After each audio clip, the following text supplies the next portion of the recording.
आप सबको नया साल बहुत बहुत मुबारक हो। अगर 2024 को पाकिस्तान की आवाम पर जुल्म का साल कहा जाए तो गलत ना होगा। क्या क्या इवेंट्स 2024 में कब कब हुए और किस किस तरह से पाकिस्तान को नुकसान पहुंचा और किस किस तरह से पाकिस्तान को फायदा हुआ, एक एक करके इवेंट आपसे डिस्कस करेंगे। 2024 के साल को अगर अनसर्टेनिटी, बेयकीनी, चैलेंजेस, बहुत सारे अहदाफ और डिसीजंस और बहुत सारे फैसलों का साल कहा जाए तब भी गलत ना होगा। हम जनवरी से शुरू करते हैं। जनवरी 2024 में सबसे पहले हमें tensions with the western neighbours, Iran ने पाकिस्तान की सरजमीन पर मिसाइल दागा तो 2024 के साल का आगाज हुआ।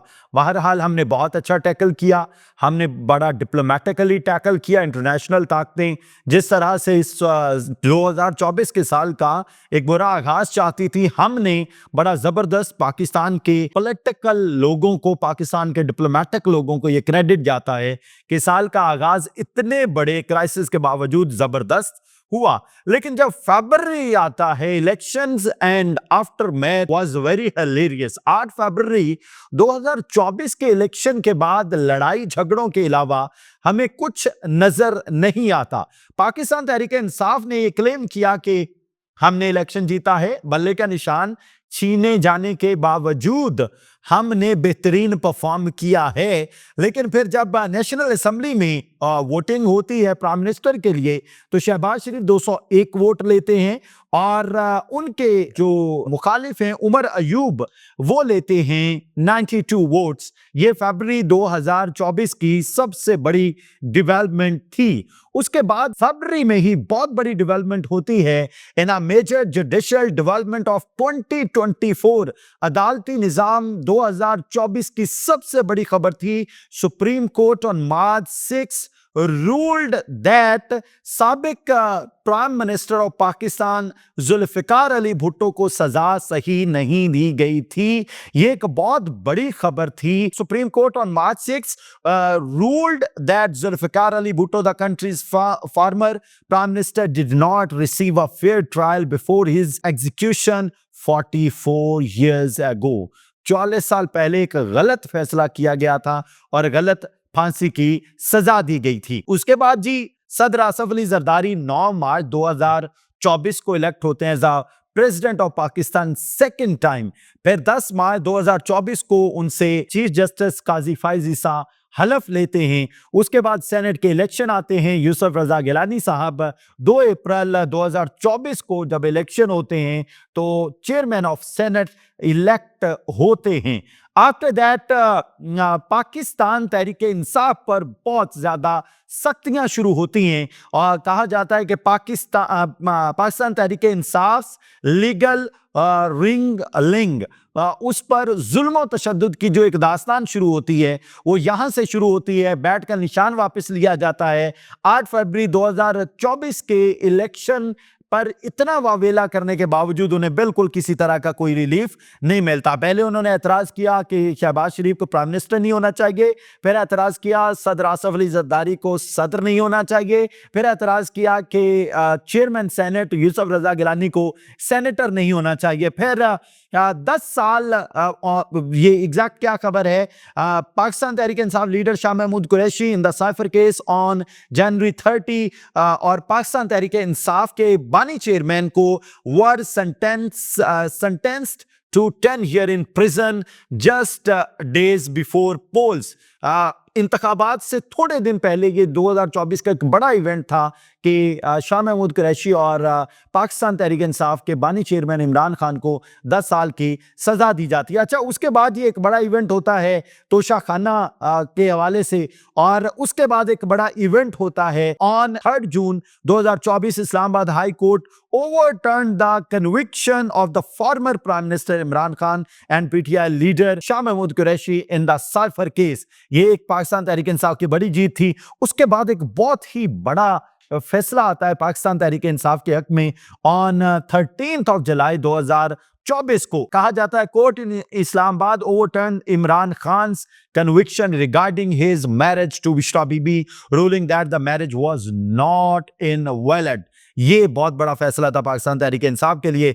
उसके बाद साबिक जो जनरल रिटायर्ड फैज हमीद थे, साबिक हमारे head of ISI inter services intelligence, उनको जो है वो पकड़ा गया और एक सोसाइटी से पकड़ा गया और 4 महीने बाद 10 दिसंबर को उन्हें फॉर्मली चार्ज किया गया under the Pakistan army act for land grabbing, seizing valuable from a private housing society, and interfering in political matters. This was the first time an ex-ISI chief has faced charge for political meddling. This is a big event of 2024. After that, terror attacks Pakistan में बहुत ज़्यादा 2024 में हुए। Exact आपके सामने facts and figures रखने की कोशिश करता हूं। ये कहा जाता है कि मिनिस्ट्री ऑफ इंटीरियर की जानिब से रिपोर्ट में कहा गया है कि 2024 में 1566 टेरर इंसिडेंट्स हुए और ये पहले 10 महीनों में सिर्फ ये इंसिडेंट्स हुए, उसके बाद वाले अलग हैं, और जिसमें 924 जिंदगियां चली गईं और इनमें से 583 जो लोग हैं वो खैबर पख्तूनख्वा से ताल्लुक रखते हैं। उसके बाद जी 26वीं आईनी तरमीम 2024 का बहुत बड़ा इवेंट है, अक्टूबर 2024 का, और इसके हवाले से आज तक तमाम पॉलिटिकल पार्टीज सेटिस्फाई नहीं हो सकी। मौलाना फजल रहमान में इसमें ने इस हवाले से बहुत ज़्यादा हुकूमत की हेल्प की थी, फिर उन्होंने कहा कि मुझसे गलती हुई कि मैंने 26वीं आईनी तरमीम में जो है वो हुकूमत का साथ दिया। फिर हमने एक डिप्लोमेटिक माइलस्टोन अचीव किया, वो ज़बरदस्त था। हमने SCO समिट की मेज़बानी की और बहुत बड़ी अचीवमेंट थी 2024 की।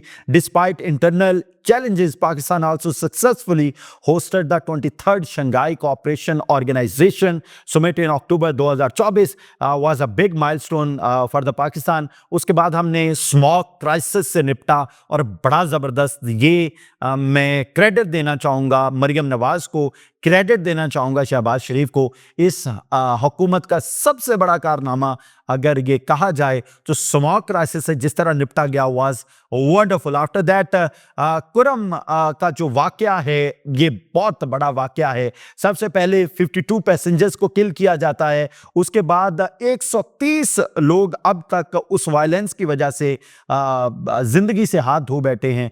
This is more painful event of 2024। उसके बाद पाकिस्तान तहरीक इंसाफ और हुकूमत में आइस ब्रेकिंग होती है और बर्फ पिघलना शुरू होती है और मुज़ाकरात की टेबल पर 2024 में बैठते हैं। और अभी जब पहला दिन है 2025 का, तो मुज़ाकरात का दूसरा जो राउंड है वो कल तय है 2 जनवरी को। लेट्स सी कि क्या इंशाल्लाह अच्छी खुशखबरी आती है। उसके बाद प्रोटेस्ट बहुत बड़ी एक 2024 की बुराई कहिए पाकिस्तान के लिए कि पाकिस्तान तहरीक इंसाफ ने बहुत ज़्यादा प्रोटेस्ट किए, मौलाना फजल रहमान ने बहुत ज़्यादा प्रोटेस्ट किए, फिर जमात इस्लामी ने प्रोटेस्ट किए, फिर ग्रैंड डेमोक्रेटिक अलायंस ने प्रोटेस्ट किए। और मतलब प्रोटेस्ट का साल कहा जाए तो ये भी गलत ना होगा। 28 सितंबर को पाकिस्तान तहरीक इंसाफ ने एक रावलपिंडी में लियाकत बाग में बहुत बड़ा प्रोटेस्ट किया, फिर 4 अक्टूबर को एक प्रोटेस्ट किया गया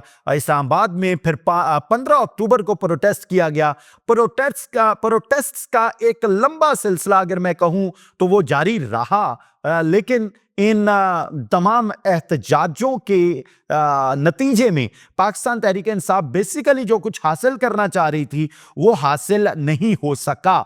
अच्छा, उसके बाद जो पाकिस्तान तहरीक इंसाफ का 15 अक्टूबर का प्रोटेस्ट था वो भी एक मतलब बड़ी पाकिस्तान तहरीक इंसाफ ने बड़ा प्रोटेस्ट करने की कोशिश की थी, लेकिन अनफॉर्चुनेट हुआ कि कुछ भी हासिल नहीं हो सका। उसके बाद बहुत बड़ा प्रोटेस्ट जो है नवंबर 24 से नवंबर 27 2024 का जो प्रोटेस्ट है, जिसके हवाले से ये कहा जाता है गोली क्यों चलाई और दूसरी तरफ से ये कहा जाता है कि आपने दौड़ क्यों लगाई, और ये बहुत बड़ा प्रोटेस्ट था और पाकिस्तान तहरीक इंसाफ आज तक क्लेम करती है कि हमारे साथ जुल्म हुआ। उसके बाद इंटरनेट शटडाउन और इकोनॉमी इंपैक्ट बहुत बड़ा एक मजर है 2024 का।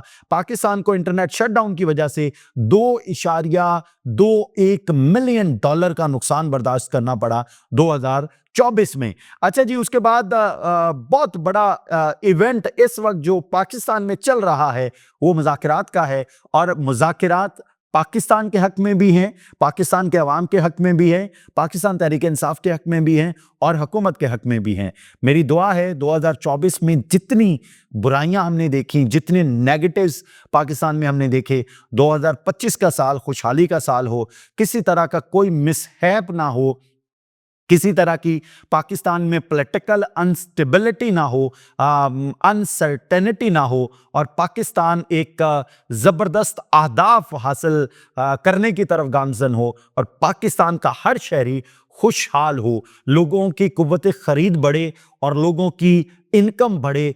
पाकिस्तान में लोगों को इस बात का यकीन हो कि अब वो वाला पाकिस्तान नहीं रहा जो 2024 में पाकिस्तान था। ये 2025 वाला पाकिस्तान आश्ती और क्या मोहब्बत का गहवारा है।